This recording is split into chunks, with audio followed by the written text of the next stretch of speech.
Hello everyone, আরও একটা নতুন ব্লগে তোমাদেরকে অনেক অনেক স্বাগত। তো আজকে সকালবেলা উঠেই আগে ছাদে চলে এসেছি, কারণ ছাদের গাছ থেকে বেগুন পাড়তে। ঘরে পমফ্রেট মাছের ঝোল হবে বেগুন দিয়ে, ওদিকে বেগুন ছিল না, তো সেই জন্য ছাদের গাছে 3টে বেগুন হয়েছিল, তার মধ্যে যেটা সব থেকে বড় ওটাই নিয়ে চলে গেছি নিচে পমফ্রেট মাছের ঝোল করার জন্য। তো পমফ্রেট মাছটা বাড়িতে মোটামুটি সবাই ভালোই খায়, আর বেগুন আলু দিয়ে পমফ্রেট মাছের এই ঝোলটা গরম ভাতের সাথে বেশ ভালোই লাগে। তোমাদের কার কার পমফ্রেট মাছ খেতে ভালো লাগে তোমরা কমেন্ট করে কিন্তু আমাকে অবশ্যই জানিও। ওদিকে আবার মা একটু চিংড়ি মাছ দিয়ে চাল কুমড়োর তরকারি করেছিল। তো বিয়ের আগে আমি এইসব চাল কুমড়ো টুমড়ো কিছুই খেতাম না, বাট বিয়ের পর এখানে এসে এগুলো খাওয়া শিখেছি, আর খারাপ লাগে না, খেতে বেশ ভালোই লাগে। ব্লিঙ্কিট থেকে কয়েকটা জিনিস অর্ডার করেছিলাম, তার মধ্যে এই কর্নফ্লেক্সটা ছিল, চাট মশলা ছিল, একটা নাট মিক্স ছিল, আর টক দই আর দুধ অর্ডার করেছিলাম।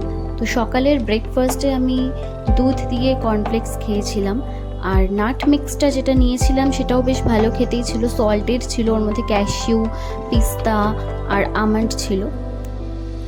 রাতে ডিনারের জন্য এগুলো ভিজিয়ে রেখেছিলাম, এর মধ্যে কাবুলি ছোলা, নর্মাল ছোলা আর মটর ছিল। দেন স্নান টান সেরে একেবারে আমি একটু স্কিন কেয়ার করে নিয়েছিলাম, আর আমার ডে স্কিন কেয়ার বলতে এটাই।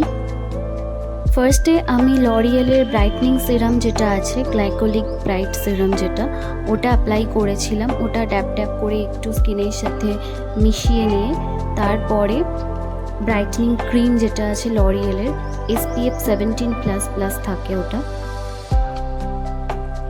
ক্রিমটা কিন্তু বেশ ব্রাইট করে স্কিনটাকে অ্যাপ্লাই করার পরপরই, আর কন্টিনিউ অ্যাপ্লাই করতে থাকলে একটা পার্মানেন্ট গ্লো আসে স্কিনে। দেন লাঞ্চ সেরে আমি একটু নেটফ্লিক্সে মুভি দেখছিলাম, লাপাতা লেডিস। তো এই মুভিটা আমি সেকেন্ড টাইম দেখছি, কারণ আমার মুভিটা বেশ ভালো লেগেছে। আর আমি তোমাদেরও রেকমেন্ড করব, যারা যারা এখনও মুভিটা দেখোনি তারা চটপট নেটফ্লিক্সে মুভিটা দেখে নিতে পারো। আর এখানে আমি ওই সকালবেলা যে কাবুলি ছোলা, মটর এগুলো ভিজিয়ে রেখেছিলাম, ওগুলোই একটু বয়েল করে নিয়েছি। ওর মধ্যে শসা কুচি, টমেটো কুচি, চাট মশলা, নুন, লঙ্কা কুচি আর লেবুর রস দিয়ে মিক্স করে ওটাই ডিনারে খেয়েছিলাম। তো আজকের ব্লগটাও এখানেই শেষ করছি, দেখা হচ্ছে নেক্সট কোনো ব্লগে। ততক্ষণ সবাই ভালো থেকো, সুস্থ থেকো, আর ভিডিওটা ভালো লাগলে চ্যানেলটা প্লিজ একটু সাবস্ক্রাইব করে দিও।